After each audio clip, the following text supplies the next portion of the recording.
spesial sekali karena akan diisi oleh Mas Jafar ya, dari Asian Pacific Center of Theoretical Physics di Pohang ya Mas ya. Oh iya iya. Ya. Oke, sebelumnya terima kasih banyak kepada Mas Jafar sudah meluangkan waktunya untuk berbagi bersama kita. Ya, mungkin untuk mempersingkat waktu Mas, saya persilahkan untuk memulai berbagi ceritanya. Oke, terima kasih.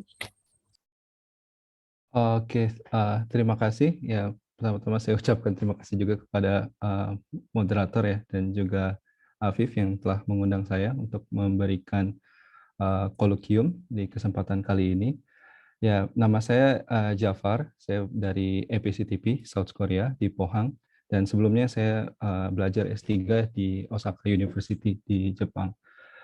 Dan pada kesempatan kali ini saya akan menjelaskan tentang riset saya ya yang berkaitan tentang radial excitation of hadron in constituent quark model. Nah, ini adalah kolaborator saya ya, sebagian besar mungkin dari Jepang dan yang terakhir ini adalah dari Korea. Mungkin sebelum saya memulai presentasi, saya akan sedikit cerita ya tentang institusi yang mana saya belajar S3 di sana dan juga mungkin institusi IPCTP yang tempat saya bekerja kali ini. Nah, di tempat saya S3 yaitu adalah RCNP ya di Osaka University. RCNP itu adalah Research Center for Nuclear Physics di Osaka University. Itu adalah salah satu institusi di dalam kampus yang fokusnya itu mempelajari tentang nuklir fisik. Dan di institusi ini tuh ada 3 divisi utama, yaitu yang pertama adalah divisi eksperimen, yang mana dia mengelola cyclotron, spring edge, dan kamioka yang ada di Jepang.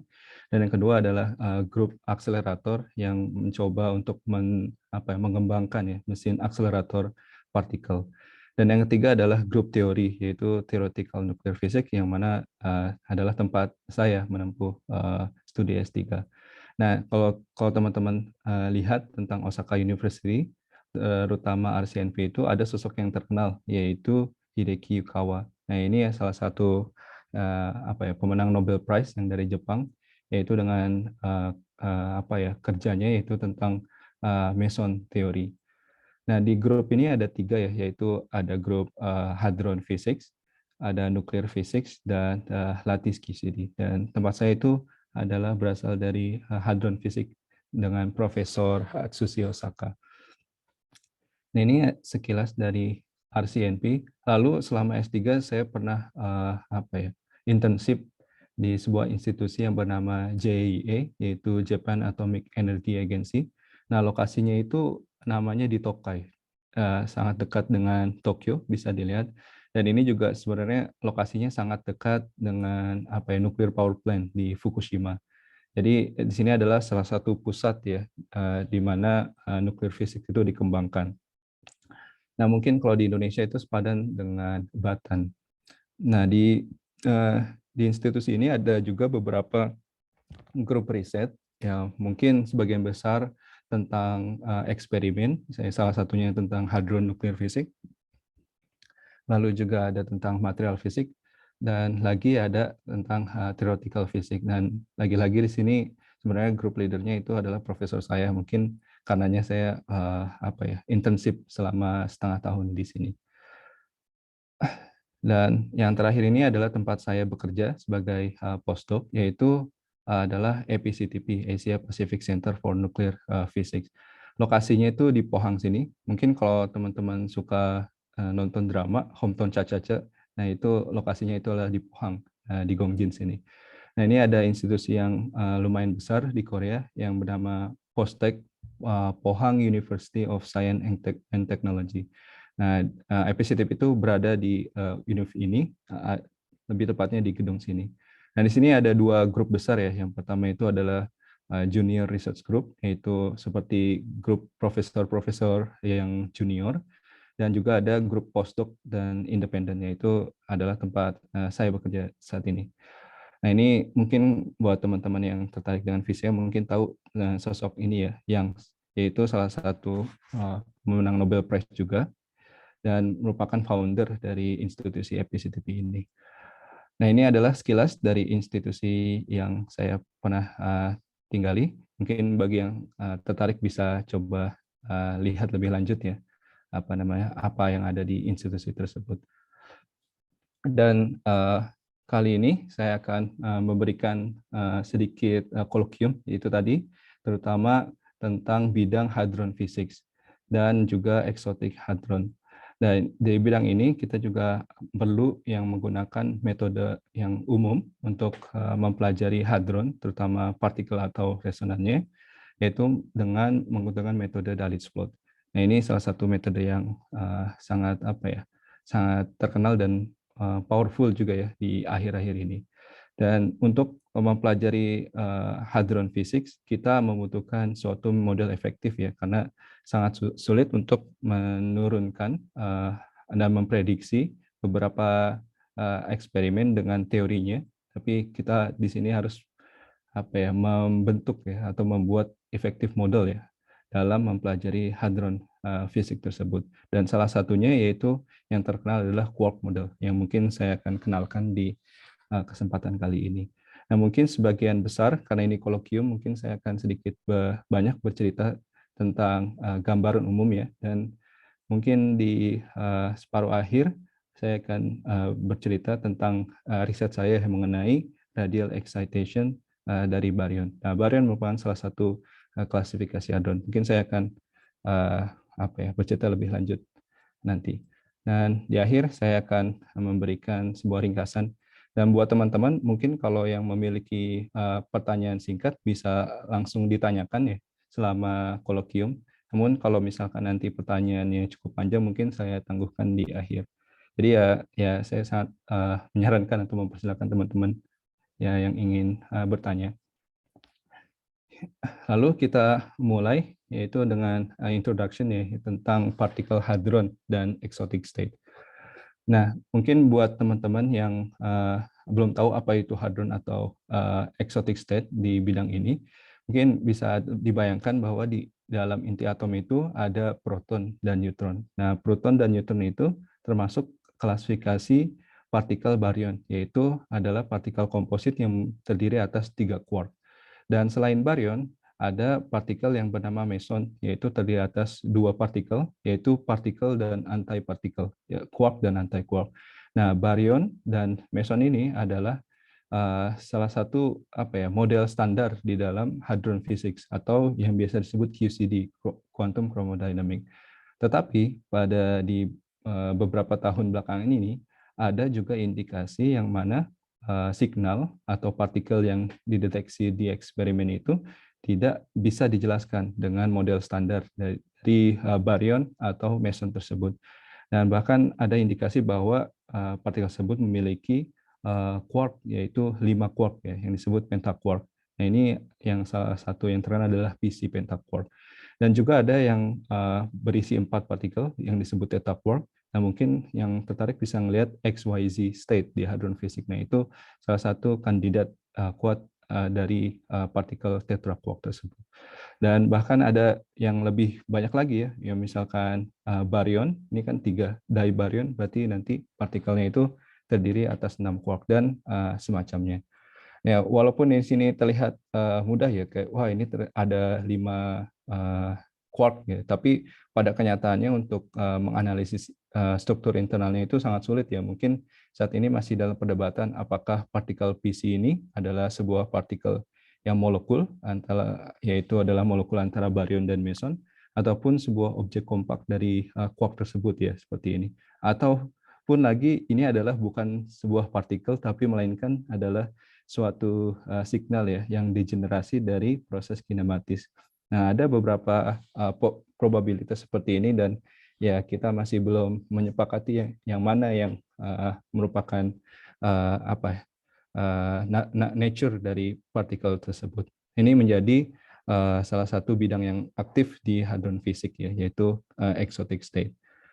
Nah, ini lebih lanjut lagi tentang exotic state, yaitu contohnya partikel charmonium atau meson ya, yang saya sudah jelaskan di sini partikelnya CC bar, yaitu charm quark dan anti charm quark.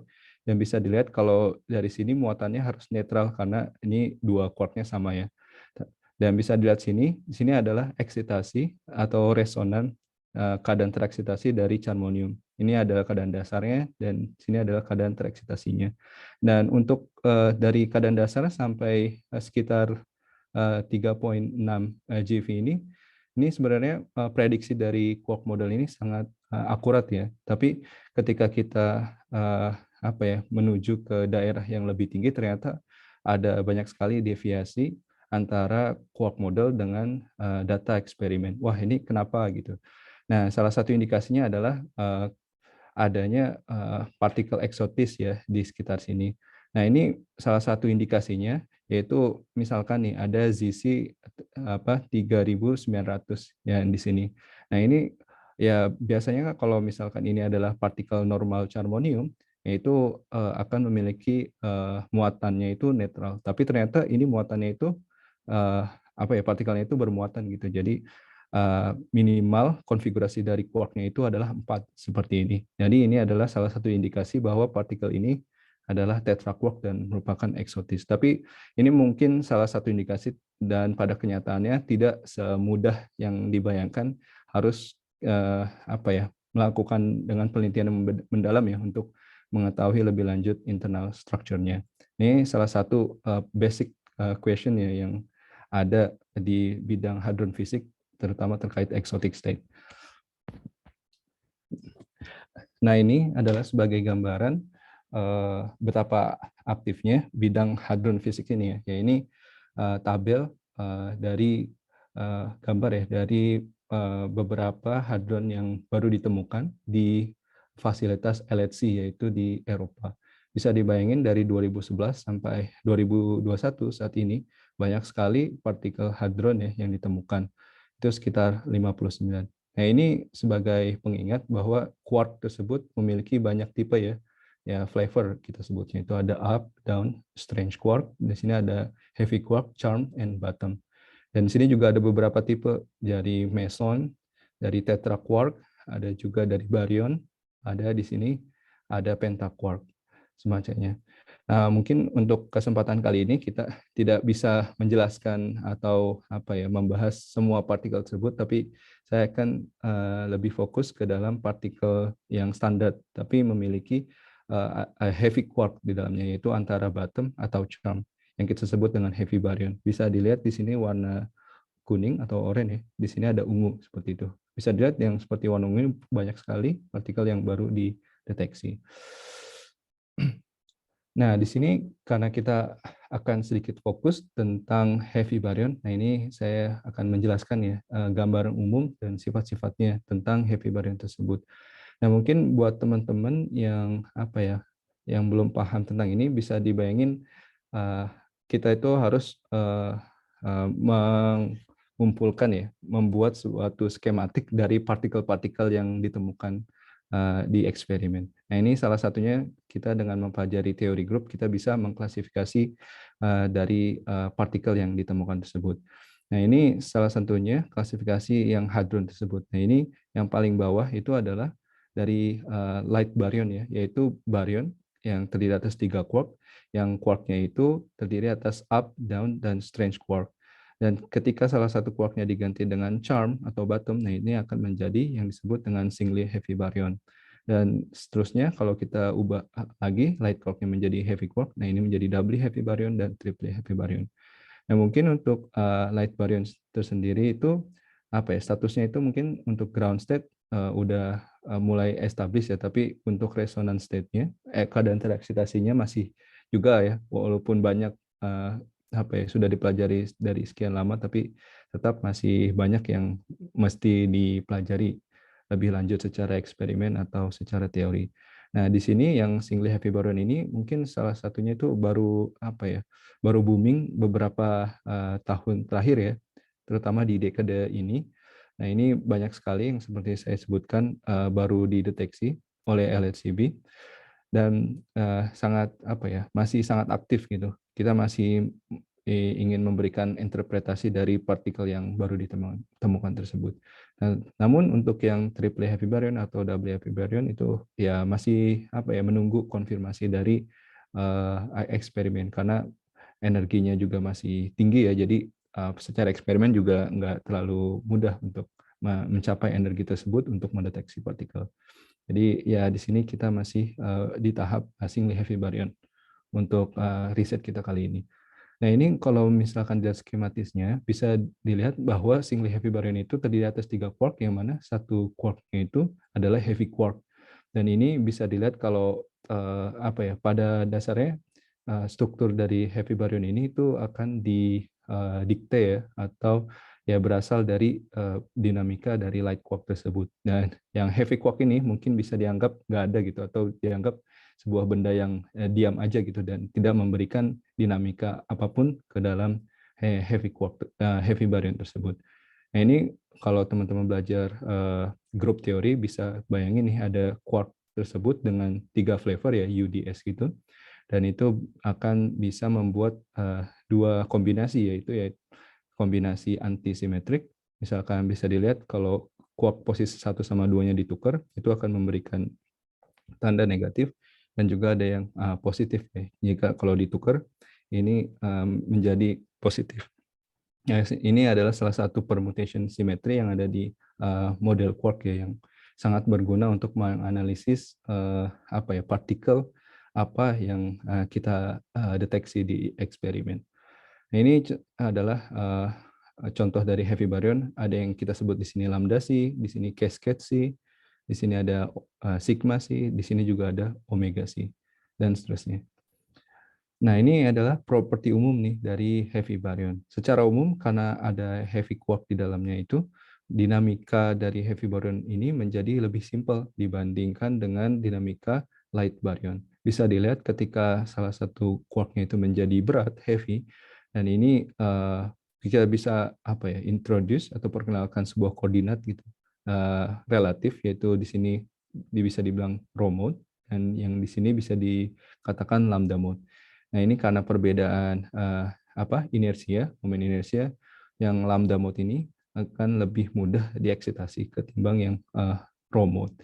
Dan kalau di kasus yang light baryon, nah ini lambda mode sama rho mode itu memiliki eksitasi yang sama dan akan terjadi mixing yang menyebabkan dinamikanya menjadi lebih sulit ya. Tapi pada kenyataannya ketika kita berbicara tentang spektrum atau eksitasinya tidak hanya sebatas dengan orbital motion saja, tapi kita harus mensuplainya dengan interaksi spin dengan spin atau spin orbit untuk membandingkan secara realistis ya dengan eksperimen. Namun di sini adalah sekedar gambaran properti umumnya. Dan lalu sebenarnya ketika kita berbicara tentang heavy baryon atau baryon atau meson yang memiliki heavy quark, nah ini ada simetri baru yang muncul, yaitu heavy quark simetri. Simpelnya ya, ini heavy quark tersebut bisa dianggap sebagai partikel yang diam aja gitu, dan dia tidak memiliki peran yang banyak dalam menentukan dinamika heavy baryon tersebut. Nah, bisa dilihat di sini ada spin ya, atau total angular momentum bisa tersebut. Nah, ini diseparasi antara heavy quark tersebut dan juga dari total 2 light quark system tersebut. Nah, ini simbolnya adalah small j. Nah, jadi total spin dari heavy baryon ini adalah penjumlahan antara j ini dan juga SQ ini. Nah, mungkin kalau teman-teman belajar kuantum bisa belajar tuh penjumlahan spin di kuantum seperti apa. Nah, ini karena ada persamaan simpel seperti ini, jadi di spektrum dari heavy baryon tersebut itu akan muncul struktur yang namanya heavy quark symmetry singlet dan doublet. Jadi jika J-nya ini 0, maka hanya ada satu kemungkinan, yaitu misalkan 1/2 plus. Nah, ketika J-nya tidak sama dengan 0, misalkan 1, nah ini ada 2 kemungkinan, jadi misalkan jadi setengah atau 3/2 seperti gambarkan seperti ini. Dan heavy quark symmetry ini bisa dilihat juga dari perbedaan massa ya antara heavy quark doublet tersebut. Misalkan di sini untuk di strange sector, Ini ada sigma C and sigma C star. Nah, ini perbedaan masanya 190. Namun ketika strange quark diganti menjadi charm quark atau diganti dengan bottom quark, ini perbedaan masanya menjadi lebih kecil seperti ini. Dan ini sebenarnya diindikasikan dari interaksi spin sama orbitnya yang itu proporsional dengan inverse dari heavy quark tersebut. Nah, ini salah satu indikasi adanya heavy quark symmetry yang ada di heavy baryon tersebut. Lalu kita bisa lihat nih, yang sejauh ini heavy baryon yang terdeteksi atau yang sudah diobservasi secara eksperimen itu ada berapa sih gitu? Ada seperti apa? Nah, ini adalah spektrum ya yang sudah terdeteksi. Bisa dilihat di sini yang baryon sudah banyak ya partikelnya, tapi yang bottom baryon ini masih sedikit. Tapi ya kita bisa bayangkan bahwa beberapa tahun ke depan mungkin dari LHC atau fasilitas eksperimen yang lainnya bisa mendeteksi partikel dari bottom baryon tersebut. Dan ini bisa dilihat di sini ada lambang partikelnya dan di sini adalah sebenarnya masanya. Misalkan lambda C 2765 berarti di sini masanya adalah seperti ini. Tapi untuk keadaan dasar biasanya masanya itu nggak ditulis dan kita harus menghafalkannya. Nah, yang untuk saat ini kita akan membahas lebih lanjut tentang ini keadaan eksitasi radialnya ya, radial excitation-nya. Mungkin saya akan lebih banyak bahas lebih lanjut di bagian aplikasinya. Mungkin ini akan sekedar overview saja. Nah, dalam mempelajari resonan keadaan eksitasi tersebut, ini ada beberapa cara nih, baik secara teori maupun secara eksperimen. Yaitu pertama kita bisa mempelajari produksinya. Jadi produksi ini adalah contohnya kalau kita melakukan sebuah eksperimen hamburan, misalkan partikel satu dihamburkan dengan partikel lainnya, atau partikel satu ditembakkan ke suatu target yang fix, nah itu pada energi tertentu sebuah partikel atau resonan akan muncul. Nah itu bisa kita pelajari itu apa observable-nya atau yang bisa dieksperimennya yaitu seperti cross sectionnya atau polarisasinya atau semacamnya. Dan juga seperti yang saya tampilkan di slide sebelumnya, kita bisa mempelajari spektrumnya dan juga apa perbedaan massa ya atau mass splitting antara dua partikel, dua resonan. Tapi di pertemuan kali ini kita akan membahas ya lebih fokus dengan decay atau peluruhan. Jadi partikel ini karena keadaannya tidak stabil ya, yang disebut dengan resonan akan meluruh ke partikel yang lebih kecil dan dari situ kita bisa pelajari apa namanya decay rate atau lifetime-nya dan juga branching fraction. Maksudnya karena partikel ini bisa meluruh ke berbagai channel ya, dan perbandingan antar channel itu menjadi penting ya untuk mengconstrain internal structure dari partikel sebelumnya yang meluruhnya tersebut. Dari situ kita bisa mengekstrak parameter dari resonan yaitu dari masanya, dari lifetime atau width-nya atau quantum number-nya seperti itu. Lalu kita masuk ke bagian yang kedua ya, yaitu Dalitz plot. Ini adalah salah satu metode umum, general, dan juga sangat powerful untuk mempelajari atau menemukan hadron resonan ya, beserta dengan propertinya. Nah, ini adalah dengan mempelajari three-body decay atau suatu partikel meluruh menjadi 3 partikel kecil lainnya. Nah, pada apa ya beberapa dahulu kala mungkin apa ya pada umumnya untuk mempelajari resonan itu kita harus melakukan sebuah eksperimen hamburan ya atau scattering. Ini partikel satu menumbuk partikel yang lainnya dan akan memproduksi sebuah resonan atau partikel dan partikelnya akan decay ya. Nah, ini akan diukur secara eksperimen dan dipelajari resonannya seperti apa. Tapi untuk partikel seperti heavy baryon karena lifetime-nya itu sangat kecil, bisa dibayangkan untuk melakukan eksperimen scattering itu sangat susah gitu. Misalkan lambda B ditembakkan oleh sebuah partikel gitu, dan lambda ini karena waktunya sangat sedikit ya lifetime-nya, jadi baru beberapa detik itu udah menghilang gitu. Jadi secara eksperimen itu sangat sulit. Nah, daripada untuk melakukan eksperimen, akhirnya salah satu ini partikel awalnya itu diubah menjadi partikel akhir seperti ini. Bisa dilihat simetrinya seperti apa dan ini bisa dipelajari secara eksperimen lebih mudah. partikel yang lebih besar meluruh ke partikel yang lebih kecil, dan kita bisa mempelajari keadaan intermediate-nya, yaitu partikel resonan. Nah, ketika ngelihat partikel itu, yaitu adalah seperti halnya kayak puncak ya, ya seperti di sini. Jadi ketika ada puncak ini, wah ternyata ini ada partikel. Ini adalah partikel pentaquark. Dan di sini juga ada dua partikel pentaquark. Dan ini ya apa ya, untuk mengekstraksi sebuah partikel ini sangat sulit ya, karena kita juga harus mempelajari di mana dia itu akan muncul, dan apa ya, bagaimana ininya apa, kayak berapa lebar dari puncaknya tersebut dan semacamnya. Yang bisa bayangkan di sini ada sebuah fluktuasi yang mungkin dari teman-teman juga membayangkan, wah ini kalau misalkan di sini kita apa ya, kita kenalkan di sini ada partikel baru, mungkin di sini nanti secara eksperimen bisa mengfit ulang dan mengekstrasi gitu. Tapi ya sebelum itu ya dari orang teori seperti saya itu harus memprediksi apakah di sini ada partikel atau tidak gitu. Jadi nggak sembarang kita, wah ini ada peak ya, udah taruh peak di sini terus di fit seperti itu. Nah itu tidak seperti itu. Nah ini adalah hasil dari proyeksi dari Dalitz plot ya. Dalitz plot yang bisa dibayangkan ini adalah MJ psi pi, yaitu dari dua partikel ini, kombinasi dari partikel ini, dan ini adalah proyeksi dari di sini apa namanya, vertical axis-nya ini adalah dimensi 2 ya, plot dimensi 2-nya. Dari proyeksi seperti ini dapat hasil seperti ini. Nah, ini adalah salah satu cara untuk mengekstraksi resonan. Nah, ini sedikit lebih lanjut tentang Dalitz plot. Jadi di Dalitz plot ini melambangkan sebuah kinematik ya, atau melambangkan konfigurasi dari final state-nya dari T-body decay. Jadi setiap titik ini melambangkan seperti ini, kayak decay-nya itu seperti apa. Misalkan di posisi 1 ini satu posisi ekstrim, yaitu ketika di posisi ini mungkin partikel ini yang kuning sama hijaunya itu berlawanan arah, dan yang merahnya ini tiganya itu pada keadaan tetap saja seperti ini ya. Dan juga di titik lain-lainnya. Dan di Dalitz plot ini ya apa ya, yang di dalam plot ini tersebut melambangkan struktur ya yang terjadi di three-body decay tersebut. Ya, kalau misalkan ada partikel atau resonan, dia akan muncul sebagai resonan band seperti ini.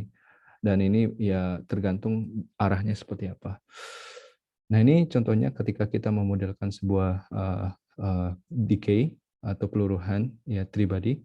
Ini ada yang tipenya itu seperti direct kayak gini dan muncul sebagai background. Dan sini ada juga tipenya ada partikel yang couple-nya itu ke partikel 1, 2. Ini akan muncul seperti ini. Ini 1, 3. Nah, ini arah-arahnya itu sangat tergantung sama bagaimana apa resonan itu couple ke final state-nya ya. Dan ini lagi-lagi ketika kita belajar tentang Dalitz plot ini sebenarnya seperti wave fenomena ya, fenomena gelombang. Jadi kalau misalkan di sini ada dua gelombang, ada dua partikel, nah ini dia itu bisa saling interferensi ya, bisa juga destruktif seperti ini, dan bisa juga konstruktif seperti ini. Ya, bergantung dari perbedaan fasanya seperti apa. Lalu sebenarnya dari Dalitz plot tersebut, terutama dari resonan band tersebut, kita bisa mempelajari nih apa namanya angular distribusinya seperti apa, dan juga spin ya atau quantum number-nya. Nah ini untuk kasus yang sangat sederhana, ketika kita kita kita menggunakan meson di keadaan awal dan akhir. Nah ini spin dari intermediate state-nya itu bisa dilihat dari jumlah node yang ada di resonan band tersebut. Kalau misalnya ini datar, ini spin 0, kalau ini ada spin 1, dan ini ada 2 node, berarti ini spin 2. Tapi ini hanya berlaku untuk kasus yang mudah, yaitu kasus meson. Untuk kasus yang kita sedang lihat, yaitu heavy boron, ya analisisnya tidak semudah ini, tapi ya tidak juga sangat susah. Ini kita akan lihat nanti. Nah ini ketika kita menganalisis resonan di Dalitz plot, kita harus hati-hati yang namanya fake resonan, yaitu resonan palsu gitu kasarnya. Nah ini bisa dilihat juga dari invariant mass distribusinya. Jadi distribusi invariant mass itu adalah proyeksi dari Dalitz plot ke salah satu sumbunya. Misalkan di sini Dalitz plot bisa dilihat proyeksi ke sumbu K pi ya, untuk reaksi ini peluruhan dari D0 ke K plus K minus sama pi 0. Nah, ini bisa dilihat sini ada peak yang sangat tinggi, ya ini berkaitan dengan resonance K-star. Tapi di sini juga bisa dilihat ada 2 peak ya di sini. Tapi di sini adalah melambangkan satu resonan yaitu phi. Tapi phi ini sebenarnya lebih apa ya, couple-nya ke resonan K plus K minus, dan bisa dilihat di sini. Nah, ini jadi resonan, tapi kalau diproyeksikan ke sebelah kiri, nah ini akan timbul 2 peak seperti ini karena dia spinnya itu apa ya, karena ada spinnya dia memiliki distribusi seperti ini di apa, di resonan bandnya. Nah, ini kalau misalkan kita nggak hati-hati, kita bisa bilang wah ini ada resonan di sini, tapi ternyata kalau misalkan dilihat dari spotnya ini adalah resonan yang palsu. Nah, di sini mungkin kelihatan simpel ya untuk kasus seperti ini, tapi pada kenyataannya di keadaan tertentu sangat sulit untuk menentukan apakah ini sebuah resonan, apakah ini sebuah resonan palsu gitu, atau cuma refleksi atau semacamnya. Itu adalah pekerjaan yang sangat tidak mudah. Lalu kita lanjut lagi yaitu ke bagian yang namanya effective model. Jadi setelah kita mempelajari tadi tentang heavy baryon dan juga tentang apa ya, Dalitz plot. Dalitz plot itu mungkin lebih tepatnya ke kinematis ya, tidak mempelajari tentang dinamikanya seperti apa. Nah, di sini effective model kita akan mempelajari tentang dinamika dari hadron itu seperti apa. Nah, ketika kita belajar hadron itu ada teori yang sangat terkenal yaitu namanya quantum chromodynamic atau QCD. QCD ini kasarnya adalah teori tentang quark dan gluon ya. Quark itu yang seperti saya sebutkan sebelumnya, gluon itu mungkin adalah kayak boson yang partikel kuat ya, yang berinteraksi dengan quark gitu di dalam hadron tersebut. Ini sebenarnya ada beberapa ini ya, apa namanya, sifat umum dari QCD tersebut, yang salah satunya itu confinement. Mungkin kasarnya confinement ini adalah quark ini tidak bisa berdiri sendiri atau bebas gitu. Jadi kita misalkan mau cari quark itu satu aja gitu, nah itu nggak bisa gitu. Quark itu harus bisa ditemukan dalam keadaan terikat seperti ini, yang mana hadron tersebut ini harus tidak memiliki warna. Kalau digabungkan warna tersebut menjadi putih. Jadi kalau berwarna berarti dia tidak bisa diobservasi. Namanya itu confinement atau color confinement. Ada juga asymptotic freedom. Jadi kalau misalkan energinya tinggi, coupling constantnya menjadi rendah, dan itu bisa kita menggunakan metode perturbatif ya. Tapi karena biasanya pada keadaan energi rendah, nah ini couplingnya semakin besar. Nah, di sini kita tidak bisa menggunakan metode perturbatif. Ya, biasanya apa ya, sifat tersebut disebut non-perturbatif QCD. Nah, di situ kita harus membentuk yang namanya effective model yang harus mempertimbangkan simetrinya seperti apa dan juga harus memilih ya secara efisien dan ekonomis degrees of freedom-nya itu seperti apa. Misalkan secara QCD terlihatnya seperti ini, tapi secara perhitungan itu sangat susah ya, kita bisa membuat model sederhana. Misalkan di sini adalah model konstituen quark model, jadi kita tidak perlu mengconsider ya kayak dinamika dari gluon tersebut, tapi ya udah kita efektifkan saja menjadi massa quark yang menjadi lebih berat seperti ini. Dan di QCD itu banyak sekali ya model-model efektif ya. Mungkin ya teman-teman kalau misalkan lihat bisa cari lebih lanjut, tapi di kali ini kita akan fokus tentang constituent quark model. Apa itu constituent quark model? Ya bisa dilihat sini. Untuk kasus baryon, kita bisa modelkan bahwa baryon itu terdiri atas 3 quark, mungkin bisa dibilang valence quark. Nah, di sini 3 quark ini memiliki massa M, mungkin karena di sini heavy baryon, jadi salah satu massanya berat, dan ini massanya ini berinteraksi ya dengan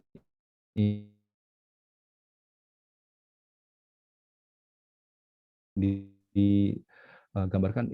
Nah, dari sini kita bisa mengambil solusi dari wave function tersebut, yaitu dari potensial harmonik osilator dari menyelesaikan persamaan Schrödinger, kita bisa mencari eigenstate atau fungsi gelombangnya seperti apa.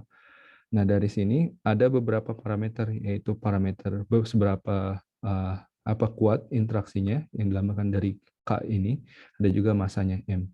Dan dari sini kita bisa prediksi eksitasinya gitu, dari keadaan eksitasi awal, ini ada keadaan eksitasi N1 dan seterusnya, yang harus juga mempertimbangkan simetrinya. Nah, karena kita juga harus mempertimbangkan spin dan juga flavor, jadi total dari wave function tersebut itu adalah kombinasi dari orbital, jadi gerakan orbital dari quark tersebut, dan juga dari spin, karena quark juga memiliki spin, dan juga flavor ya, permutasi simetrinya dari flavor dari quark tersebut dan dari color-nya. Dan dari sini kita bisa membuat wave function dari heavy baryon, dan sangat berguna untuk memprediksi banyak hal yang terkait dengan partikel tersebut. Jadi ya seperti yang di quantum mechanics, banyak hal yang bisa diprediksi dari fungsi gelombang ya. Jadi fungsi gelombang itu sangat penting adanya. Nah, ini ketika kita mempelajari tentang decay peluruhan, misalkan heavy baryon meluruh menjadi heavy baryon yang lain dengan mengemisikan partikel pion. Nah, ini pionnya ini secara efektif tidak langsung berinteraksi dengan heavy baryon, tapi dia berinteraksi dengan quark yang ada di dalam baryon tersebut. Nah, pion ini hanya berinteraksi dengan partikel quark yang light ya, yang heavy baryon ini, heavy quark ini hanya sebagai spectator atau sebagai penonton saja gitu. Jadi hanya light quark yang memberikan dinamika dari heavy baryon tersebut. Nah, ini mungkin agak sedikit teknis ya. Jadi kita menggunakan interaksinya itu sudah vektor, dan kita harus melakukan reduksi ke non relativistik, dan sini kita harus sandwich ya, kayak menghitung expectation value di quantum mechanics, dan kita akan dapatkan probability-nya atau amplitude-nya. Nah, ini karena ini adalah model non relativistik, kita juga melakukan koreksi ya ke koreksi relativistiknya dengan menggunakan transformasi Foldy-Wattison. Mungkin karena ini agak agak teknikal, mungkin saya nggak terlalu bahas lebih lanjut. Tapi karena di sini kita menggunakan non relativistik ditambah relativistic correction, ada juga quark model yang pada awalnya itu consider fully relativistic gitu, yang salah satunya Lightford quark modelnya. Ini adalah model yang saya sedang kerjakan saat ini. Yang non relativistic ini adalah salah satu yang saya kerjakan ketika saya menjalani S3. Mungkin saya akan membahas yang non-relativistic ditambah relativistic correction. Nah, ini masih ongoing. Nah, lalu ketika kita mempelajari three-body decay atau peluruhan menjadi partikel menjadi 3 seperti ini.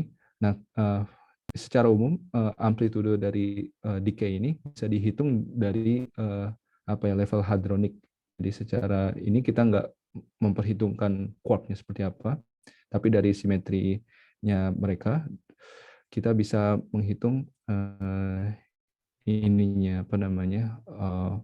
amplitude-nya.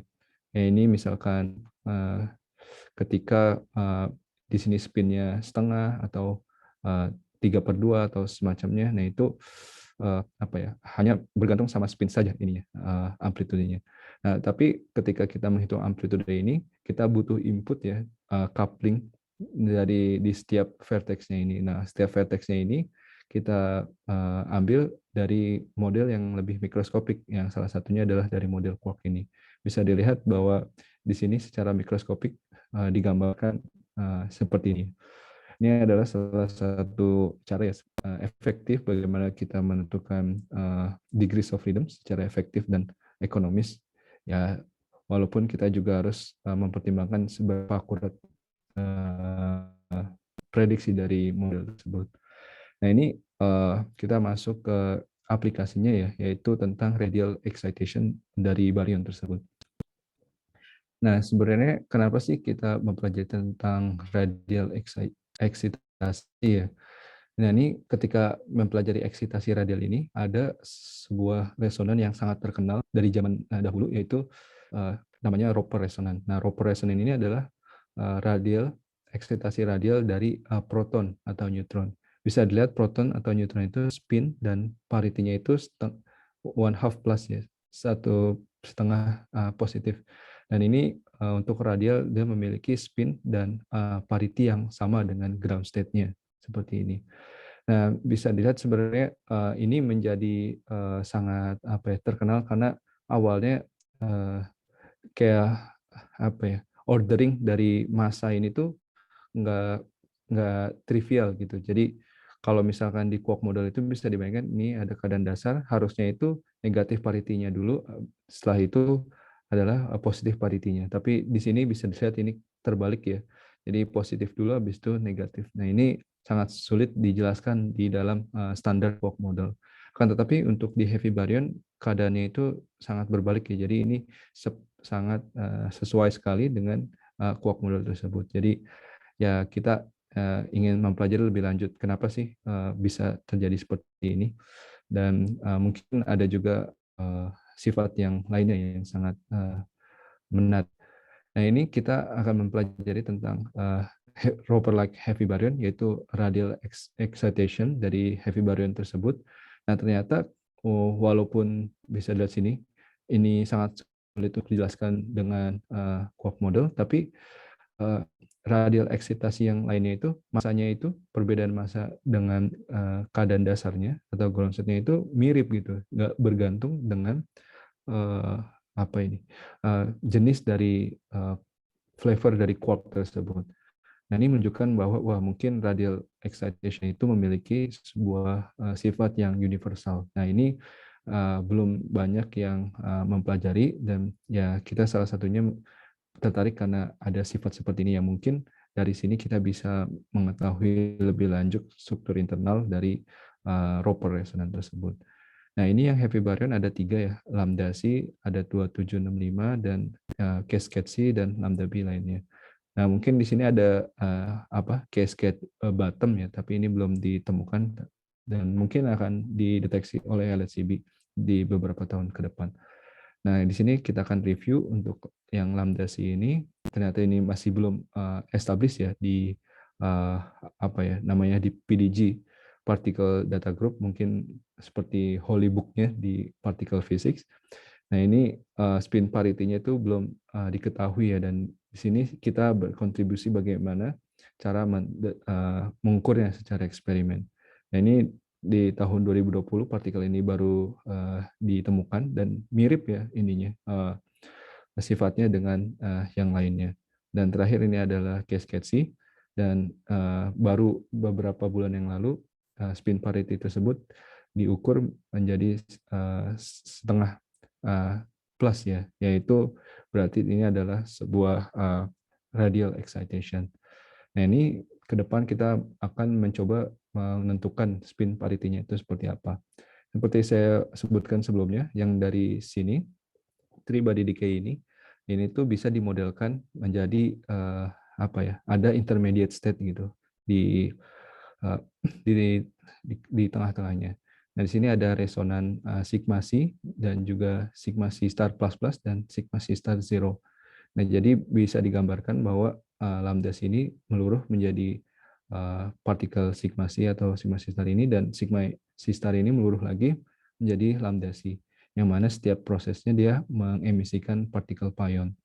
Ya, nah ini bisa dilihat bahwa proses ini dilambangkan dengan proses sequential melalui sigma C, dan couplingnya ini kita menggunakan quark model yang kita hitung dari model yang saya jelaskan sebelumnya.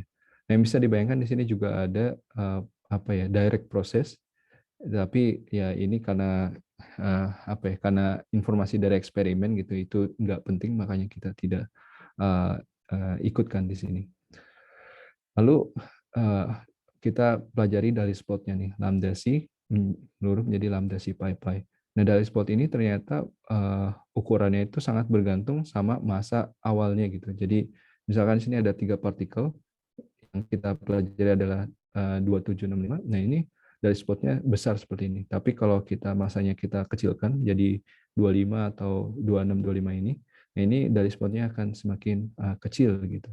Nah bisa dilihat di sini ada keadaan atau partikel intermediate-nya itu di sini ada 4 karena ini sangat besar ininya plotnya, tapi yang kedua plot ini hanya ada satu resonan ya, seperti ini, yang maksudnya ada 2 sini dan di sini ada 4 yang ini sebenarnya sigma C0 sama sigma C++ ini adalah satu partikel yang sama, hanya berbeda muatannya saja. Nah, ini adalah hasil ketika kita mempelajari Dalitz plot dari 2765 decay ini. Ini karena kita ingin menentukan spin dan parity-nya, kita mengconsider beberapa probabilitas ya. Yang ini 1,5 negatif, ini 3,5 negatif, dan yang di bawah adalah yang untuk positif parity-nya. Yang bisa dilihat sebenarnya dari Dalitz plot sendiri strukturnya itu sangat berbeda ya. Mungkin salah satunya ketika kita proyeksi perbandingan antara dua puncak ini dari sigma C dan sigma C star ini sangat berbeda, tergantung sebenarnya ini partial wave-nya ya. Mungkin partial wave juga agak sedikit teknis, tapi ini ketika partial wave itu D wave, maksudnya amplitude-nya itu proporsional dengan momentum square-nya. Jadi karena ini momentumnya sangat rendah, proses ini jadi ini tuh jadi sangat kecil seperti itu. Dan juga di sini bisa dilihat ada angular distribusinya. Untuk contohnya untuk yang setengah positif itu dia seperti ada lembah seperti ini. Mungkin yang 3,5 minus ini agak sedikit datar ya, tapi yang di sini mungkin kayak puncak. Tapi sangat sayang sekali untuk kasus ini ada interferensi ya, dengan yang diagonalnya ini akan sedikit susah untuk mengekstrak angular distribusinya lebih lanjut. Nah, dari sini, dari mempelajari rasio dan angular correlation-nya itu, kita bisa menentukan spin-nya yang mana. Nah, ini tinggal dikomparasi dengan eksperimen. Nah, ini mungkin agak sedikit teknis, kita lanjutkan. Dan ini misalkan kita bayangkan ya, kalau yang tadi itu, yang di sini itu, yang di slide sebelumnya itu adalah ketika kita hanya menggunakan masanya itu pada posisi ini 3. Tapi pada kenyataannya ketika kita mempelajari sebuah partikel, itu memiliki distribusi massa seperti ini. Jadi untuk mengkomparasi dengan eksperimen lebih realistis, kita harus mengkonvolusinya gitu. Jadi kita bayangkan di sini Dalitz plotnya itu diplot dari berbagai macam massa 1, 2, 3, 4, 5 ini, dan kita gabungkan superposisi dan hasilnya akan seperti ini. Nah, ini adalah Dalitz plot yang akan dikomparasi secara langsung dengan eksperimen. Ini adalah hasil simulasi kita, dan ya ada eksperimen yang sedang ongoing ya analisisnya, dan mungkin pada beberapa waktu ke depan bisa kita bandingkan hasilnya dengan simulasi kita. Nah, ini adalah partikel yang lainnya, yaitu lambda B ya. Ini ketika charm quark diganti bottom, dan ini kita melakukan analisis yang sama, dan ketika kita bandingkan dengan LHCb ya, wah ini ternyata hasilnya sangat sesuai ya. Dan di sini kita telah mengasumsikan bahwa spin parity-nya 1,5 positif ya, yang mana dia adalah sebuah eksitasi radial. Dan ini adalah salah satu eviden kalau partikel ini adalah partikel eksitasi radial. Nah ini tadi yang seperti saya katakan, kalau di sini ada bayangkan ada sebuah kayak background shape ya, seperti ini, dan yang kita bisa bayangkan ternyata di sini itu adalah hasil dari resonan yang ini, yang diagonal. Tapi resonan diagonal ini menjadi smearing out seperti ini, dan bisa membentuk sebagai kayak background seperti ini. Dan ini kita menjelaskan bahwa sebenarnya non resonan atau background contribution-nya itu sangat kecil ya, karena ini dijelaskan dari kayak fake resonan yang saya sebutkan sebelumnya. Tapi di LHCb itu ternyata dia memiliki metode yang berbeda, asumsi yang berbeda. Dia mendapatkan fittingnya itu bahwa non resonannya itu lebih besar gitu. Tapi dia tidak mengconsider dinamika dari diagonal bandnya ini, dari resonan. Jadi mungkin mereka bisa mengimprove analisisnya lebih lanjut. Dan oke, mungkin bisa skip karena waktunya sudah mepet. Dan ini lagi-lagi tentang internal structure dari radial excitation-nya. Nah, pertama itu kan kita melihat bahwa dari experimental data sepertinya itu masanya itu memiliki sifat yang universal gitu, nggak tergantung sama konten quark-nya.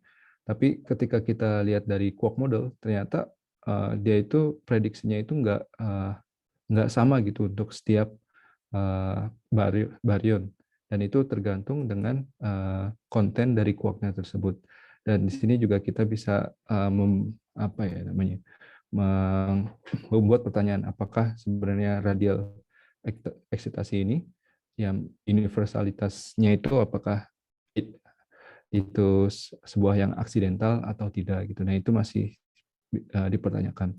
Lalu juga lifetime ya, atau decay rate atau decay width-nya itu cukup besar ya, bisa dilihat untuk yang lambda B baryon, yang untuk radial excitation itu width-nya itu lebih besar sekali gitu. Nah, ini sangat terbalik dengan resonan yang lainnya. Nah, ini juga menimbulkan pertanyaan nih. Sebenarnya di quark model itu memprediksinya itu sangat kecil juga gitu, sekitar 5 MeV, dan ini memiliki kontradiksi yang sangat besar dengan eksperimen. Nah, untuk itu pada beberapa waktu sebelumnya saya untuk menyelesaikan masalah tersebut, kita mensupply tambahan dengan relativistic correction tersebut. Nah, di koreksi relativistik ini bisa dilihat nih decay width-nya ya dari setiap resonan. Bisa lihat kalau di sini ada resonan sigma B, ada lambda B, dan seterusnya. Mungkin untuk sigma B bisa lihat awalnya prediksi kita itu juga 2 kali lebih besar dari eksperimen, tapi ketika kita tambahkan koreksi relativistik, hasilnya menjadi lebih lebih tepat gitu, lebih konsisten dengan eksperimen. Dan juga untuk yang di sini negative parity, ini hasilnya sebenarnya sudah konsisten ya, dan sebenarnya koreksi relativistiknya sangat kecil untuk ini. Nah, tapi untuk eksitasi radial, nah ini bisa dilihat sini ada kontradiksi yang sangat besar. Di sini sangat kecil ya, 1 sampai 5 MeV, dan secara eksperimen ada sekitar 70 MeV ya. Dan ketika kita tambahkan koreksinya itu, nah ini akan menjadi besar. Dan bisa dilihat ini pattern dari koreksi relativistiknya itu sangat bergantung dengan partikel tersebut dan resonan tersebut itu seperti apa. Nah, itu adalah salah satu usaha untuk menjelaskan tentang radial excitation di quark model tersebut. Nah, ini juga salah satu hasil kita, yaitu untuk negative parity, kita memprediksi decay width-nya itu antara 0.6 ke 1.36 gitu ya. Nah, ini ternyata ada observasi yang baru nih dari CMS, dan itu prediksinya itu sangat dekat sekali ya dengan kita, dengan spin parity-nya juga nih 3/2 negatif. Nah, ini kita juga 3/2 negatif. Nah, dari sini kita bisa membayangkan kalau sebenarnya model quark ini sangat berguna sekali ya untuk menginterpretasi atau menjadikan guideline untuk mencari resonan-resonan yang baru gitu di hadron physics.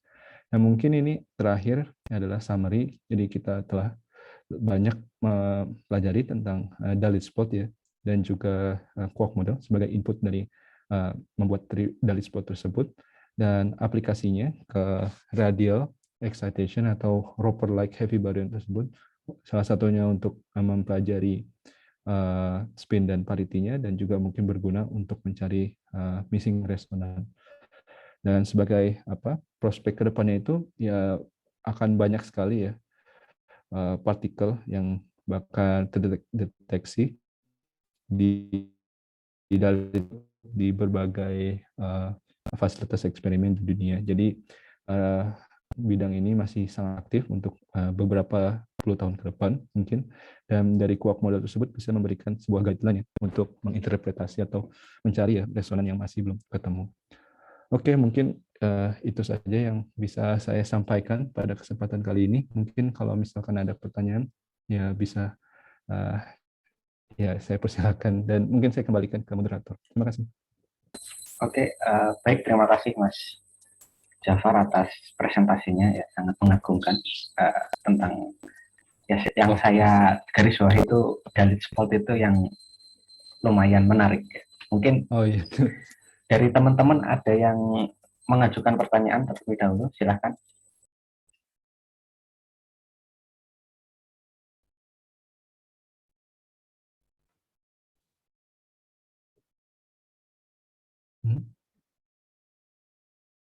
Oke, silahkan teman-teman. Bagi yang punya pertanyaan, silahkan. Oke, Mas Afif, silahkan.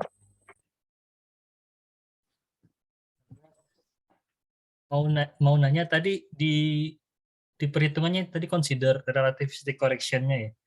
Itu seberapa banyak relativistic correction yang kita butuh? Oh iya, sebentar. Di halaman berapa ya? Jadi ada, kalau nggak salah ada model, ada perhitungannya tadi pakai pendekatan relativistic correction itu. Oh iya ini. Itu ordernya C apa? C square iya. atau C? Mungkin lebih tepatnya itu kayak ketika kita melakukan reduksi non relativistik itu ada di order 1/m. M ini adalah massa quarknya tersebut. Nah, ini sebenarnya leading order ya ketika kita mempelajari interaksi quark mesonnya. Dan yang disebut relativistic correction di sini itu hanya order 1/m square. Ya mungkin di sini nanti ada C square-nya yang berkaitan dengan M-nya ya. Cuman kalau di partikel fisik kan biasanya C-nya itu di set menjadi 1 gitu secara implisit. Ya ordernya baru 1/m square aja. Cuman kayaknya belum ada apa ya plan atau rencana untuk menghitung yang lebih apa ya order lebih tingginya. Tapi di apa ya ada model lain yang dari awal itu dia tuh nggak non relativistik gitu. Jadi udah full relativistik dari awal. Jadi kita nggak perlu apa ya memperhitungkan ada non relativistik ditambah correction, tapi ini modelnya udah relativistik, yaitu light front quark modelnya ini yang saya sedang kerjakan. Tapi ya ini risetnya masih ongoing, jadi mungkin ya baru beberapa bulan ke depan baru ada hasil. Ya mungkin itu aja kali jawabannya.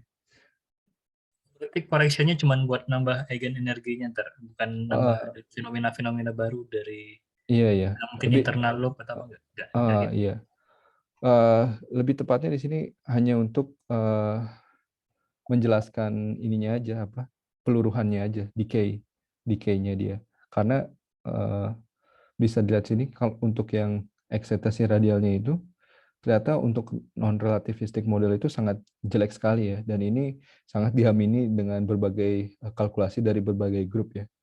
Dan nampaknya ini efek dari relativistiknya itu sangat besar, terutama untuk kasus ini. Dan untuk itu sebenarnya pengen apa ya menghitungnya di fully relativistic model. Nah, apakah di situ bisa menjelaskan decay width-nya yang besar ini atau tidak gitu. Dan itu kalau misalkan iya, mungkin bisa mengkonfirmasi efek dari relativistik ini. Kalau enggak, mungkin ada faktor lain ya yang mempengaruhi kenapa ini kecil. Di sini nggak menghitung loop atau semacamnya, karena itu juga mungkin jatuhnya nanti di relativistic model ya, karena ini non relativistik, jadi tidak ada loop atau semacamnya. Mungkin seperti itu. Iya, baik. Baik. Mungkin dari teman-teman ada lagi selain Mas Afif, silahkan dan bertanya. Mungkin dari teman-teman Iya. Ya yang silakan lainnya. kalau.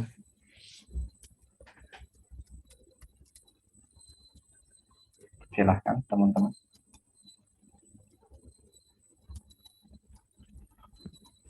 Ini dari mana aja ya? Apa namanya? yang Oh ini kebetulan kami dari lab teori fisika IPS Mas. Ya. oh iya. Dan ini juga kebetulan mengundang juga dari teman-teman dari UIN Maliki Malang ya, yang berkenan hadir, silahkan. Kebetulan ada teman kita yang berafiliasi di sana.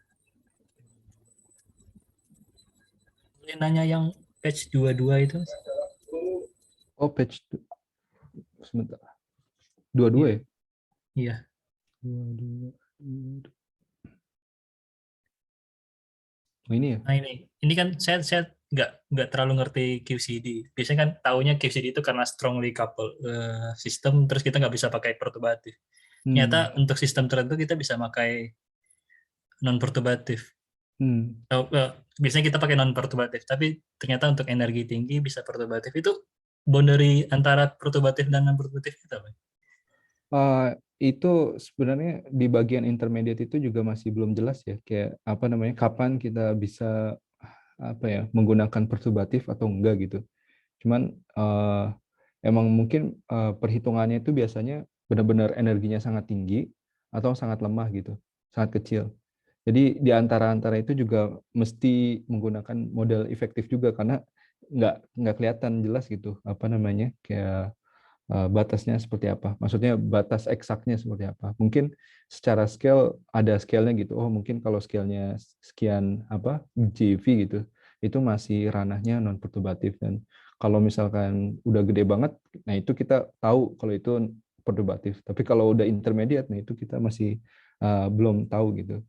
Nah, itu juga ada apa namanya sebuah perhitungan gitu, kayak misalkan perhitungan apa faktor bentuk ya, form factor. Nah, itu kan Q-square-nya itu dari 0 sampai tinggi ya. Nah, itu bisa dilihat, jadi kayak misalkan di ranah non perturbatifnya kita modelkan seperti apa, dan terus kita ekstensi ke apa perturbatifnya ke energi tingginya. Nah, itu bisa dilihat apakah itu nanti sesuai atau tidak. Nah, di energi tengahnya itu masih ini juga sih apa namanya belum jelas seperti apa. Intinya yang kita tahu itu adalah perturbatif yang high energy tinggi banget, dan yang intermediate atau yang apa ya rendah, kayak gitu aja. Mungkin itu sih kayak jawabannya. Ya itu yang saya tahu ya. Ya.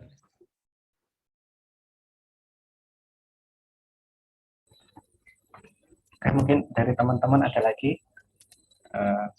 selain Mas Afif ya. Mungkin yang lainnya ada yang mau ditanyakan, silahkan. Atau teman-teman dari UIN bisa, kalau ada pertanyaan silahkan.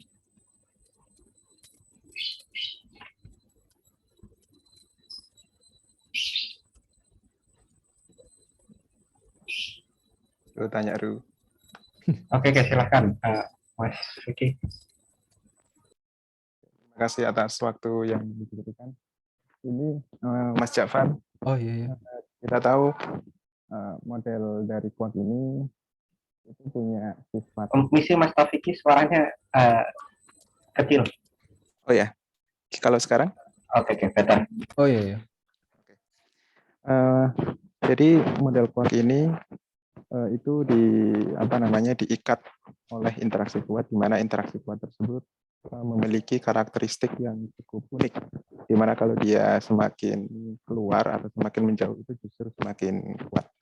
Nah, apakah itu Mas, para peneliti itu apakah ada yang meneliti beyond-nya gitu? Kok bisa interaksi tersebut itu agak aneh, di mana kalau dia semakin menjauh itu semakin kuat, tetapi setelah melewati nilai tertentu justru efeknya tidak terasa.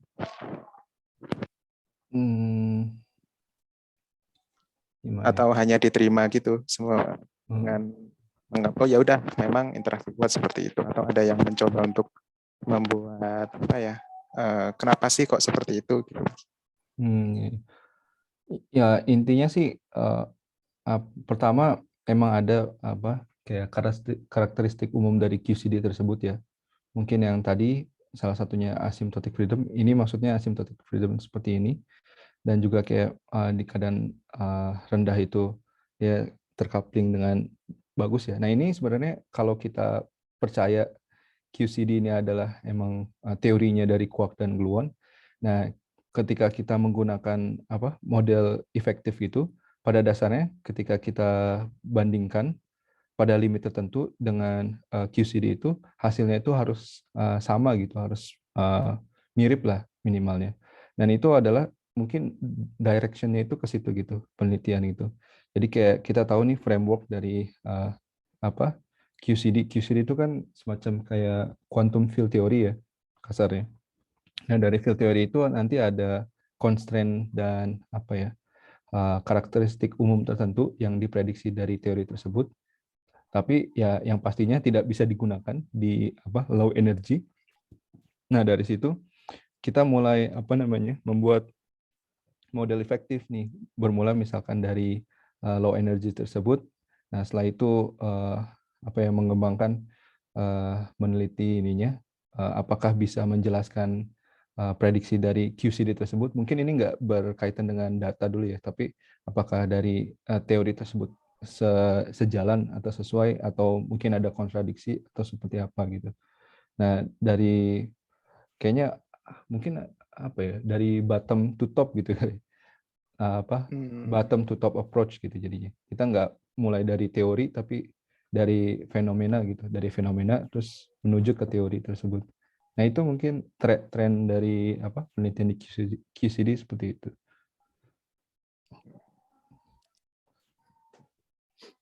Semoga bisa menjawab. Ya Mas, terima kasih atas jawaban diberikan. Mungkin satu lagi Mas, Oh iya. untuk quark sendiri itu ada model mixingnya ya Mas, dari baik dari color ataupun dari mixing antara color dengan mass.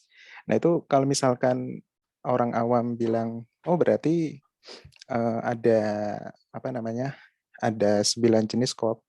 Maksudnya itu mungkin quark top dengan massa 1, 2, 3 gitu. Ketika kita bilang gitu itu valid nggak sih Mas? Oh, mungkin kalau color itu sebenarnya karakteristik aja ya, mungkin bukan masuk ke tipe ya. Kalau tipe quark itu mungkin kayak seperti up sama down quark gitu. Ada S strange quark, ada charm, ada bottom, dan mungkin ada satu lagi T ya, top quark. Nah, itu adalah tipe-tipe dari quark tersebut. Mungkin ada 6 ya sejauh ini. Ya mungkin kita juga belum tahu kenapa adanya jumlahnya 6 gitu. Mungkin ada banyak teori yang beyond standard model gitu. Dia memberikan hipotesis kalau jumlahnya itu mungkin lebih dari 6 atau semacamnya, tapi dari model standar itu ada 6. Jadi ada 6 quark tersebut. Nah, bisa dilihat di sini kan ada bottom, ada charm. Yang Q ini adalah light quark tersebut, UDS ini. Itu adalah tipe-tipe dari quark tersebut. Oke Mas, terima kasih atas informasi yang diberikan. Oke. Saya rasa cukup, Amru. Oke, makasih Mas Vicky. Oke, baik teman-teman, mungkin ada lagi yang mau bertanya. Silahkan, sangat dipersilahkan untuk bertanya ya, informasi baru.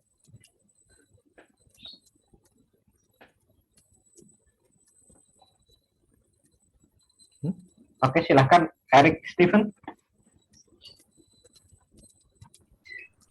Ya, Mas, terima kasih atas kesempatan. Dari kita, saya izin bertanya kepada Mas Ahmad Jafar Arifi.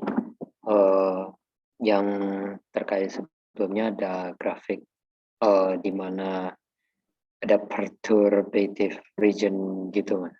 Kalau boleh, itu saya ingin bertanya, itu maksudnya bagaimana ya, Mas? Kayak itu kayak apakah daerah di mana perturbatifnya mulai terjadi, kalau dia mengapa seperti itu ya, Mas? Terima kasih. Yang pertama itu kayak kejadian seperti ini itu adalah observasi dari ini ya, dari eksperimen gitu. Mungkin kalau misalkan teman-teman ngelihat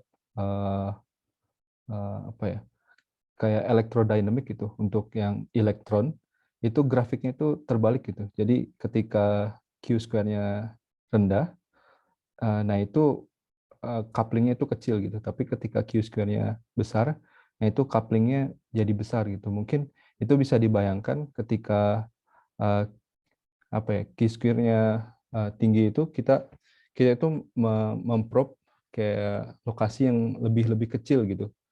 Nah, kalau misalkan apa namanya, yang Q-square-nya kecil, itu mungkin scale-nya itu lebih besar. Nah, semoga kebayang. Jadi untuk misalkan kayak melihat yang quark yang itu apa sangat kecil sekali itu mungkin membutuhkan energi yang sangat tinggi. Dan apa ya? Dan dari situ mungkin saya juga kurang paham ini ya, apa story-nya di sini. Dari situ bisa dijelaskan tuh kayak ternyata di observasinya itu memiliki coupling yang besar gitu untuk quark tersebut di ranah yang Q-square-nya rendah, tapi ketika Q-square-nya tinggi itu memiliki coupling yang sangat kecil. Di sini maksudnya dibayangkan ketika kamu masuk ke dalam daerah quark, nah itu sebenarnya couplingnya kan apa ya, kecil ya. Tapi ketika kamu menjauh gitu dari inti quark tersebut, nah itu couplingnya menjadi semakin besar karena ada proses anti screening gitu. Jadi mungkin harus dibaca itu kalau misalkan quark itu dipisahkan gitu, nanti akan memunculkan quark yang baru gitu. Nah itu yang namanya mungkin confinement ya. Jadi quarknya itu nggak bisa apa ya, berdiri sendiri atau dipisahkan. Ini karena cuma menjelaskan suara mungkin agak susah menjelaskannya. Tapi ya karena nature-nya seperti itu dan ya itu yang harus kita terima gitu. Dan ya mungkin yang teori bisa menjelaskan sejauh ini adalah semacam QCD ya, walaupun kita belum bisa menggunakannya secara perturbatif di daerah low energy. Ini mungkin mohon maaf kalau nggak bisa menjelaskan lebih apa namanya, lebih detail di sini.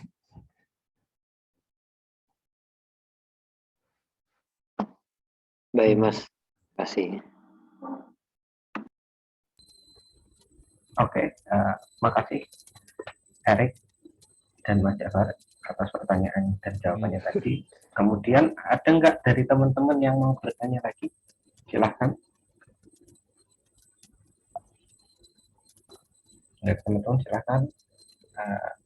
Dari teman-teman UIN sangat dipersilahkan untuk bertanya.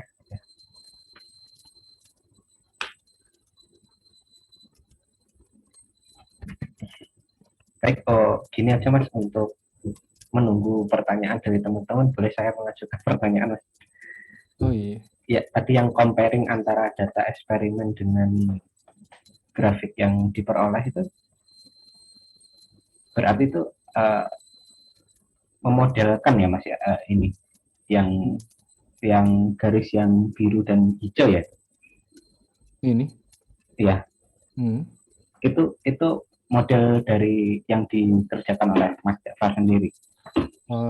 Iya, maksudnya kalau yang biru sama apa ini hijau ini itu tuh karena kita gabungkan karena data eksperimennya itu dia mix ya antara apa lambda b pi plus sama pi minus gitu.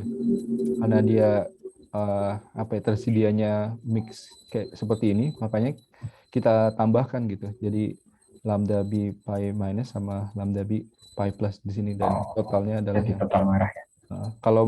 Kalau dari LHCb-nya bisa apa ya, memisahkan ya, sebenarnya mudah dipisahkan, cuman di publikasinya mereka digabungkan seperti ini, mungkin buat concise ya, biar sederhana. Tapi ya kita harus kayak mengurai seperti ini. Nah ini hasil dari kitanya yang warna merah dan maupun yang biru dan hijau ya. Oke.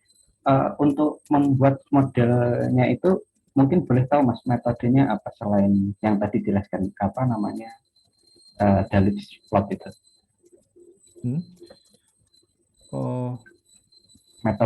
Metode komputasionalnya itu apa mungkin? Saya penasaran. Oh iya, mungkin sebenarnya kalau misalkan computationalnya bisa apa ya? Ininya ya kayak bisa menggunakan matematika, atau juga mungkin yang sekarang lagi tren pakai Python ya. Mungkin dari Python nanti bisa apa namanya memplot dalit plot seperti ini ya.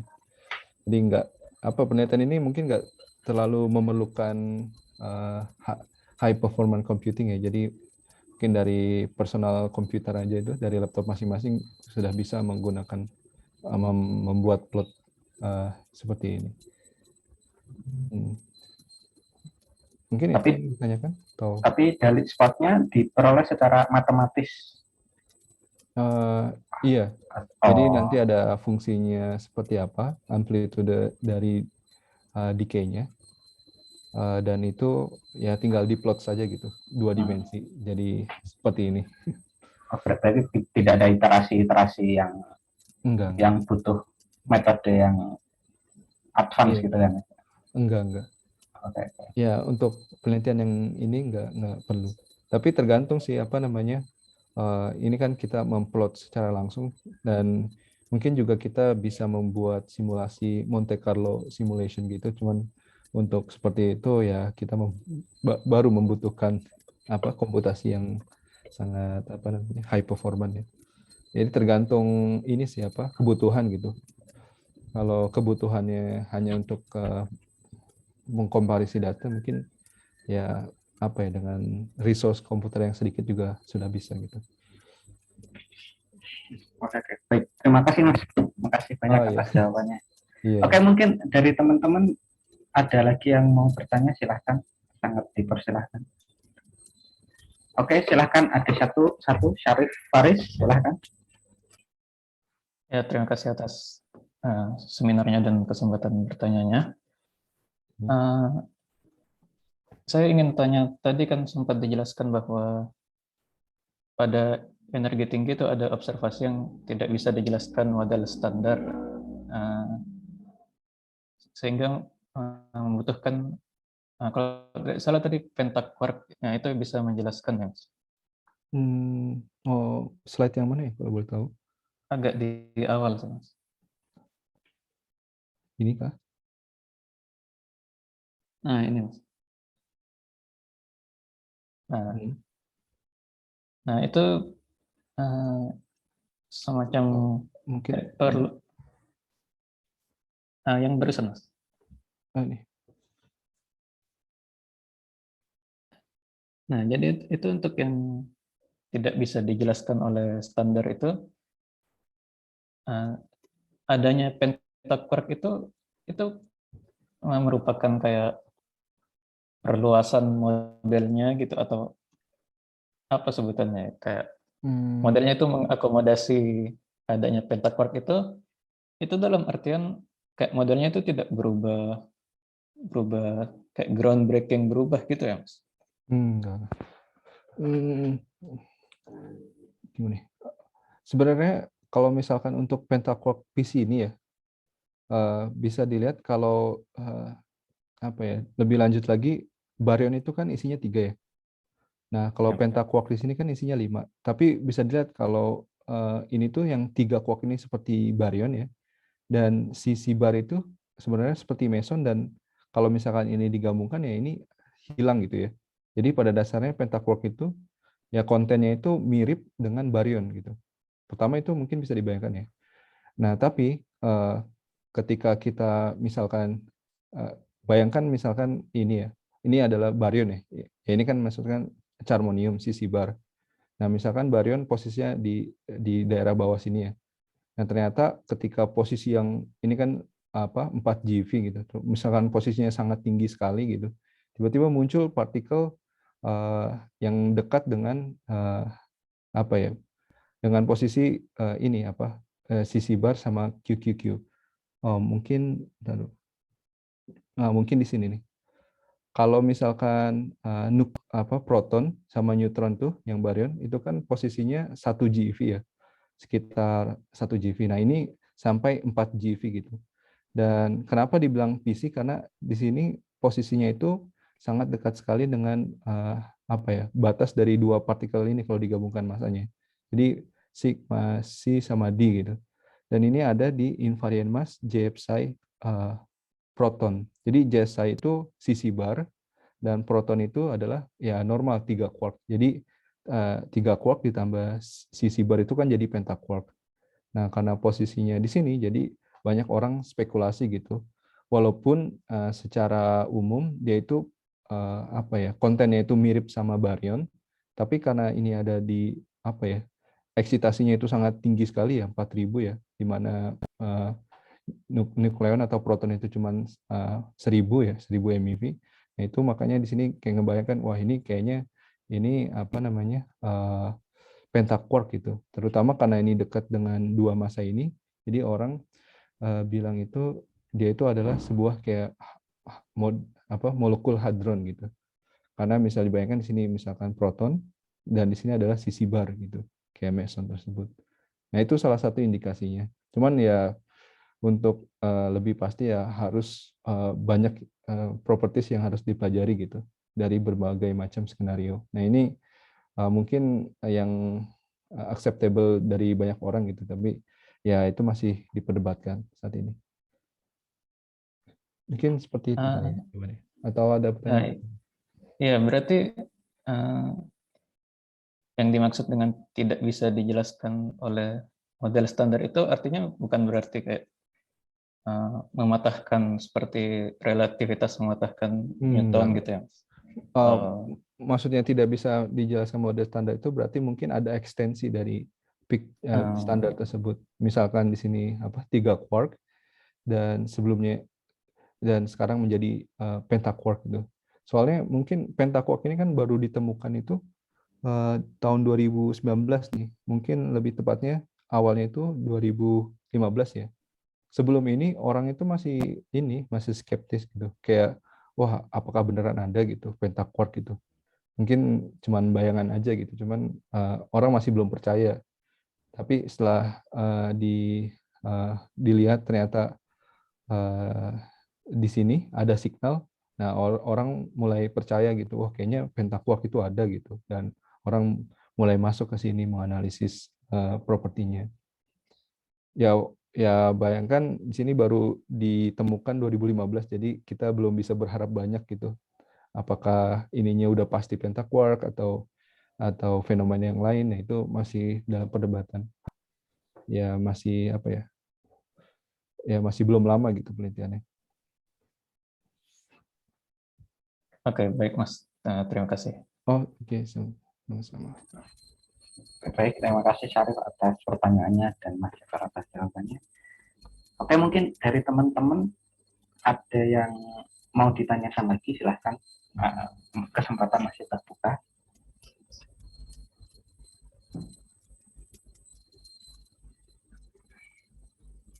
Silahkan teman-teman.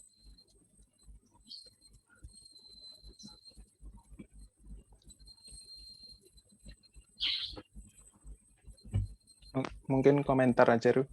Oke, silahkan Mas Taufik.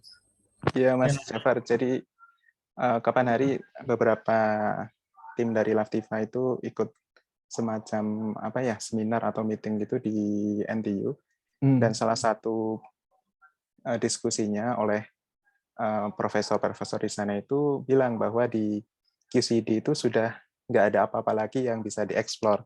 Kalau nggak salah waktu itu tahun 2016 gitu. Terus ketika melihat presentasi dari Mas Jafar ini, kok banyak sekali ya, maksudnya kok nggak sama dengan pernyataan mereka, apa mereka itu tidak percaya atau gimana gitu. Ternyata memang baru ditemukan itu ya, sehingga seperti QCD ini seperti tanda kutip hidup kembali gitu. Jadi tadi sempat kaget ternyata sambungannya di situ. Gitu aja sih, Mas. Iya, mungkin komentar sedikit itu kadang-kadang ini aja sih ya mungkin karena kita belum masuk ke penelitiannya lebih dalam gitu. Mungkin kita bisa ngebayangkan gini, kayak wah nuklir fisik kayak uranium segala macam gitu, wah itu perkembangannya gimana gitu. Mungkin kayak udah itu aja gitu, kayak tabel periodik kalau misalkan kita ngeliat yang di SMA itu kayak itu perkembangannya seperti apa gitu, kayak itu aja. Cuman kalau benar-benar masuk ke dalam penelitiannya mungkin bahkan tahu gitu, oh yang tren sekarang itu seperti apa gitu. Tapi emang mungkin ya dari apa namanya? Ya dari orang-orang mungkin yang tidak bekerja di bidangnya itu ya Iya, ya, bisa jadi. ya seperti itu. Heeh. Ya, itu Iya, nggak cuma di QCD sih, mungkin di yang lain juga banyak kan yang apa namanya punya perspektif seperti itu. iya, betul, betul. Heeh. Iya, Mas, terima kasih. Oke, ini ada pertanyaan Mas dari Mbak Fasya, Iya. monggo silakan. Oh iya iya.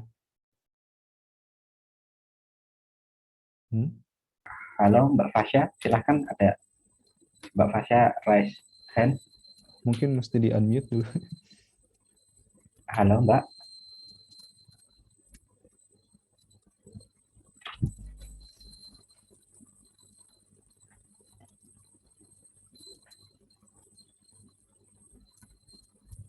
Halo Mbak Fasya. Mungkin nampaknya kepencet. Oke, oke. Oke, mungkin sambil menunggu Mbak Fasya merespon, ada yang lain teman-teman yang mau bertanya, silahkan. Maaf, nggak bisa unmute, kata Fasya. Nggak bisa unmute. Kalau memang nggak bisa, mungkin ditulis saja gitu. Mungkin dari hostnya bisa unmute. Ah, Ya, sudah saya klik, belum di itu.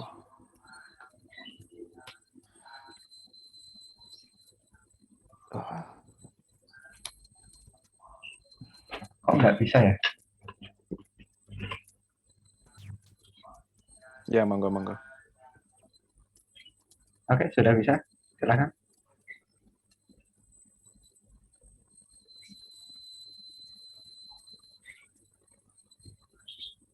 Kayaknya Mbak Fasa mau itu, tanyanya via chat. Oke, oke. Mohon maaf ya, Mas Jafar. Oh iya. Oke, mungkin dari teman-teman ada lagi yang mau bertanya, silahkan.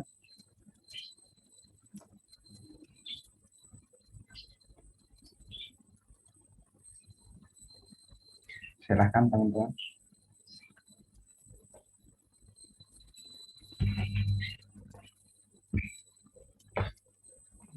Oke, sambil menunggu pertanyaan dari Mbak Fasya dan dari teman-teman, saya mau tanya Mas terkait exotic state itu, berarti kan dia beyond standard model ya.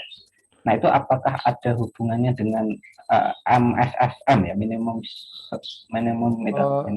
generation standard model? Mungkin sedikit klarifikasi, maksudnya exotic state ini adalah tentang hadron ya, bukan yang apa beyond standard model gitu. Jadi exotic state itu adalah sebuah istilah yang mana di hadron partikelnya itu bukan partikel meson atau baryon gitu. Misalkan partikel pentaquark, walaupun kelihatannya ini standar ya, tapi ini juga saat ini masuk ke apa ya, klasifikasi eksotis ya. Mungkin karena eksotis ini karena ini aja kali, karena baru ditemukan dan terus belum tahu apa namanya detailnya seperti apa. Mungkin beberapa puluh tahun ke depan kalau kita udah tahu gitu dengan pasti apa, nah mungkin namanya bukan partikel eksotis lagi gitu, ntar punya nomenklatur yang tersendiri. Mungkin gitu sih kali komentarnya. Oke, oke, baik Mas. Oke, mungkin dari teman-teman ada yang mau bertanya lagi, silahkan. Sambil menunggu Mbak. Oh, ini sudah kelihatannya Mbak Fajar. Nah, ini. Terima kasih atas kesempatannya Mas Jafar. Boleh minta tolong dijelaskan lagi tentang resonance properties. Bagaimana itu resonance particle? Terima kasih Mas. Monggo Mas. Iya. Resonance properties ini ya. Jadi properties ini maksudnya sifat-sifat dari resonan. Pertama, ketika kita bilang resonan atau partikel atau keadaan tereksitasi atau apapun di hadron fisik itu satu hal yang sama ya. Nah, sifat-sifat dari resonan itu mungkin mirip ya kayak apa namanya proton gitu. Mungkin kalau teman-teman cari proton itu sifat-sifatnya apa aja itu bisa dilihat dari masanya ya gitu. Dan juga lifetime-nya. Tapi spesial untuk proton itu kan lifetime-nya dia tak hingga ya karena dia stable. Tapi kalau untuk resonan dia itu nggak stabil, jadi dia punya lifetime-nya. Nah ini kenapa namanya width gitu, bukan lifetime atau decay rate karena apa ya decay rate atau lifetime tersebut itu bisa terrefleksi di ininya apa di width-nya di sini. Jadi kalau width-nya lebar berarti lifetime-nya berbanding terbalik ya, kecil gitu. Kalau di sini width-nya kecil, berarti lifetime-nya itu besar gitu.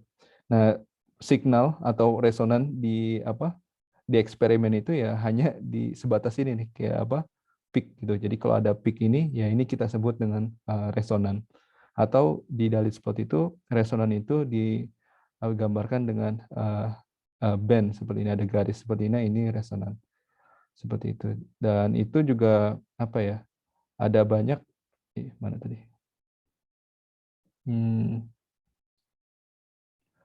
Nah, itu juga tadi ada lagi kayak sifatnya seperti spin dan parity itu. Spinnya itu kan berhubungan kasarnya dengan rotasi ya. Walaupun secara umum, secara kuantum agak susah dibayangkan, tapi secara klasik itu bisa dibayangkan kalau satu partikel tersebut punya rotasi tertentu gitu. Dan karena ini kuantum, makanya spinnya itu nggak kayak terkuantifikasi. Dan ini juga ada parity, yaitu kalau misalkan direfleksi ya ke misalkan sumbu X jadi sumbu negatif X, nah itu bisa dilihat apakah dia memiliki tanda positif atau tandanya negatif. Nah itu adalah berkaitan dengan parity-nya. Kalau yang isospin ini berkaitan sama charge-nya mungkin ya. Jadi kalau lambda misalkan di sini ya. Di sini ada lambda C plus, ini kan isospinnya 0 karena partikelnya cuma satu aja gitu. Sedangkan kalau di sini lambda sigma C, dia itu isospinnya 1 karena dia itu isospinnya bisa 0, di sini bisa plus 1, bisa negatif 1. Jadi ada 3 partikel. Nah ini kalau ada 2 partikelnya, nah itu memiliki isospin setengah gitu. Jadi ini ada plus setengah dan ini ada negatif setengah. Nah itu adalah salah satu ya sedikit banyak ya properties dari resonan tersebut. Ya, mungkin kalau dilihat di textbook bakal lebih banyak lagi propertiesnya. Cuman sebagian besar ini adalah yang paling penting ya, yang untuk dipelajari. Mungkin itu aja kali ya. Oke, bagaimana Mbak Pasha?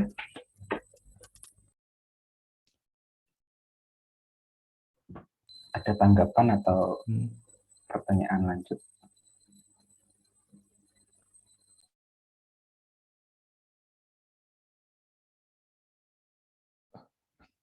Oh iya, ini sedikit informasi mungkin di Korea 10 menit lagi mau maghrib ya. Oh iya Mas, nanti segera aja kita.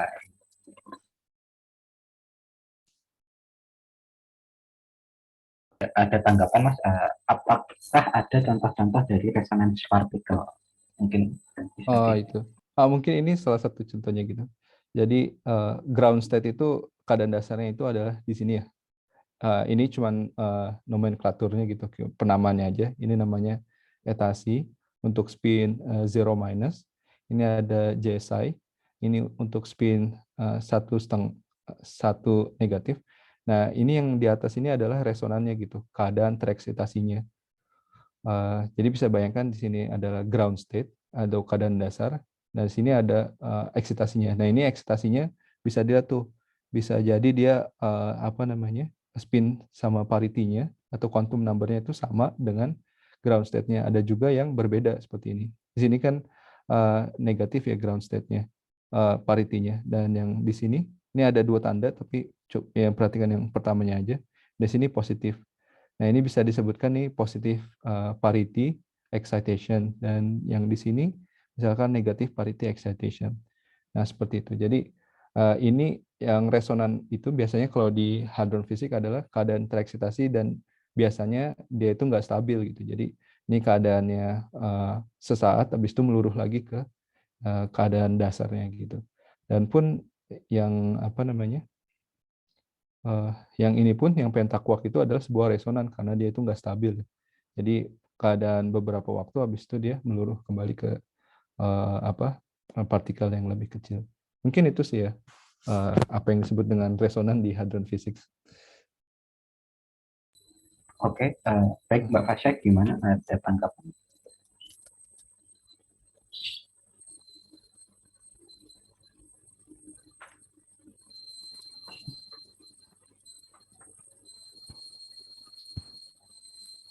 Oke, terima kasih Mas. Oke, terima kasih Mas Jafar, Mbak Fasya atas tanya jawabnya. Oh, iya. Oke, mungkin karena waktu juga ya di Korea juga sudah mau maghrib. Oke, mungkin bisa kita akhiri kolokium kita pada hari ini. Saya ucapkan banyak terima kasih kepada Mas Jafar sudah berkenan untuk meluangkan waktu dan berbagi informasi dan ilmunya ya, sehingga kita dapat berkembang sama-sama untuk menuju yang lebih baik lagi. Oke, sebelum kita tutup acara ini ya, kolokium ini, bisa kita untuk menyalakan kamera semua untuk foto bersama terlebih dahulu Mas, jika berkenan. Monggo silakan semuanya bisa dinyalakan. Tadi video off ini. Ya. Oke, silahkan teman-teman yang berkenan untuk membuka kameranya, silahkan. Waduh.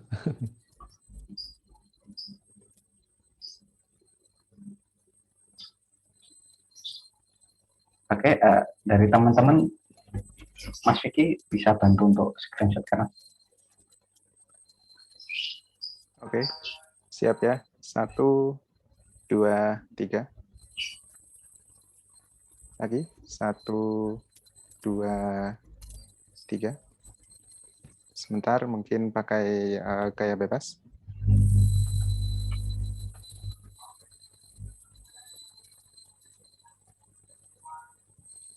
Baik, siap. 1, 2, 3. Sekali lagi.